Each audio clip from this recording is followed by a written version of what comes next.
July 16, 1969, Apollo 11 blasted off from the Kennedy Space Center carrying 3 astronauts on its perilous journey to the moon. 5 days later, as the world watched with bated breath, astronauts Neil Armstrong and Buzz Aldrin became the first men to walk on the moon. But not everyone is convinced that this historic journey actually happened. Over the past 40 years, numerous theories have called into question the photographic evidence that has captivated the world. And you hear about the fact that the landing was actually done in a television studio. And there was the big black background with, like, fake stars and stuff. It's the flag being planted on the moon facing one way, and the shadow of the man being the other way. I've heard that maybe the terrain that was seen on the video wasn't accurate, the walking wasn't accurate. There are no stars in some of the photographs, and that there should be because there was no atmosphere and that the stars would shine so brightly. Those photographs can be demonstrated not to have been taken on the lunar surface. Now, if they were not taken on the lunar surface, there's only one other place they could have been taken, and that's on Earth. On the surface, some of these claims seem reasonable, but do the scientific facts lend credence to these conspiracy theorists? So with our new technology in Maxwell, we have the ability to do something that's never been done before, which is global illumination in real time. What that means is I can actually simulate the bouncing of light off of multiple surfaces and lighting other objects. With that technology, we looked for what's the opportunity to show this off. And there's this very famous photograph of Buzz Aldrin as he was descending the ladder of the lunar module when they landed on the moon. We're modeling basically a real-time version of the Apollo 11 landing site in Unreal Engine 4. There's been a lot of speculation over the years about the lighting of that and whether, that the conspiracy theories of whether it was real. And so we thought it'd be cool to try to simulate the lighting of the landing site from an accurate point of view. We wanted to take on the challenge of showing, no, the single light source of the sun was actually able to light Buzz Aldrin even though he's in the shadows. The task was a huge undertaking, and no detail was too small to overlook. It's actually reasonably difficult to get a physically accurate version of the moon because it has a lot of different properties than Earth. The environment of the moon and the surfaces of the moon have their own peculiarities. For example, the moon has no atmosphere, so when you see the sun in the sky, you won't see a blue sky around it because there's no air in order to scatter that illumination into the blue colors that you normally see. To make sure that this is actually accurate, we did a lot of research on the different properties of the lunar soil, the spacesuit material, the material on the lander, looked at a lot of photos, the lunar landing area, satellite imagery of that. We actually had to model the landing site, an astronaut that was realistic to the Apollo 11 spacesuits, model a land that matched the materials and the different colored regions on it and the shape of the lander legs and ladder and all that kind of thing. This all plays into how the image is created. After the painstaking process of getting every detail modeled in 3D, the team then had to create a physically accurate lunar lighting model. Well, we have a bunch of different modes that you can adjust in the demo, sort of as a progression through the technology. And the first mode is basically showing it how it would be if there was no indirect light or no bounce light at all. So basically no global illumination. And that mode kind of simulates what it would look like just by default in most game engines.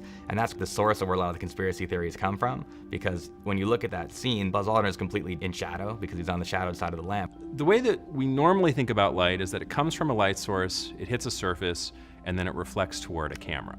But actually, light's more complicated than that because it doesn't just bounce straight to a camera, it also bounces and hits other parts of the scene. These interreflections make up a lot of the illumination content. The next step is basically adding additional point lights to simulate light bounced off of surfaces, and that just has to be placed by a human. And so if we enable that mode, you can see that it doesn't look very realistic at all. The next mode uses Maxwell's new rendering operations to render a more accurate view that actually does take into account spectral reflections, bounce light off the ground. But even after the light was modeled using Nvidia's voxel-based global illumination, the image still did not look right. Part of the challenge was we've got to get the surface reflection of the moon dust, we got to get the reflection off of the lunar module. We got all of that in place and properly modeled, we thought, but the image still didn't look quite right. There was some additional light source that was just missing. Turns out we found a clip of videotape that was shot from the other side of the ladder. As he's coming down the ladder from the opposite side, there is a huge glowing bright white light. And as we analyzed that video a little more, we realized it's Neil Armstrong himself. The bright white space suit that he was wearing reflected all that sunlight off of him and back onto Buzz Aldrin. So essentially, Neil Armstrong himself was a light source in that scene. It makes sense when you look at, the albedo value, which is the amount of light that's reflected into your eye, basically, from a surface. For the lunar soil is around like 12%, but the suits, because they're like a Teflon-coated material, they're around 80 to 90%. And so they're very reflective. It's almost like a mirror, except you can't see something in the reflection, it just reflects the light. Once we pulled that information in and actually modeled a second astronaut and the light coming off of him, the bounced light was correct. And Buzz Aldrin looked lit properly, as it did in that very famous photo taken in 1969. Another apparent anomaly in the photographic record is the lack of stars in the black sky. And some say they know why this obvious omission was made. Astronomers could have easily discerned that the star positions were not those that would have appeared in a photograph taken from the moon. So it's another case where they could not fake it, so they simply ignored it. The thing to remember is that when they're on the moon, the sun's up there in the sky, and it's effectively daytime for them.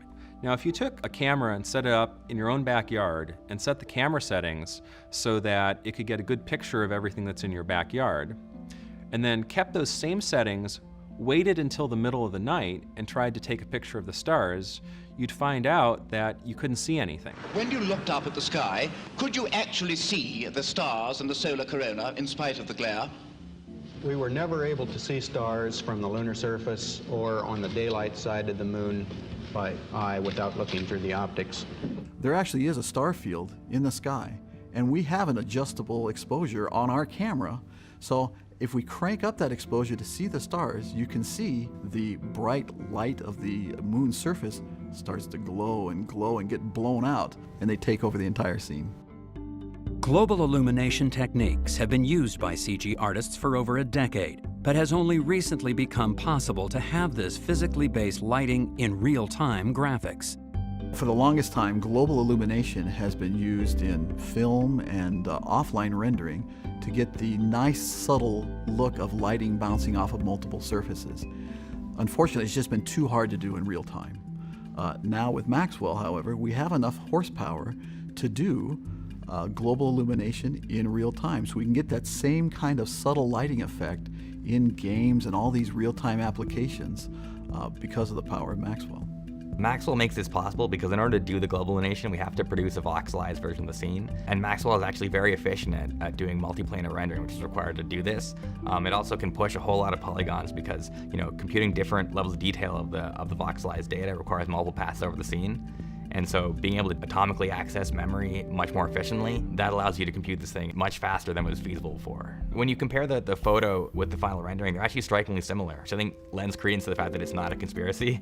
So the lunar landing demo is a very nice recreation, not just of the 3D geometry of everything that was in the scene at this landing site, but a lot of attention to detail as to how the materials would have reflected illumination and where the light was coming from, and simulating that light hitting these materials. And that combination of attention to detail is why this thing can be regarded as a pretty good pass at what it would have really looked like up there on the moon. It's tough to prove a negative, right? Can I prove that they didn't shoot this thing on some Hollywood soundstage?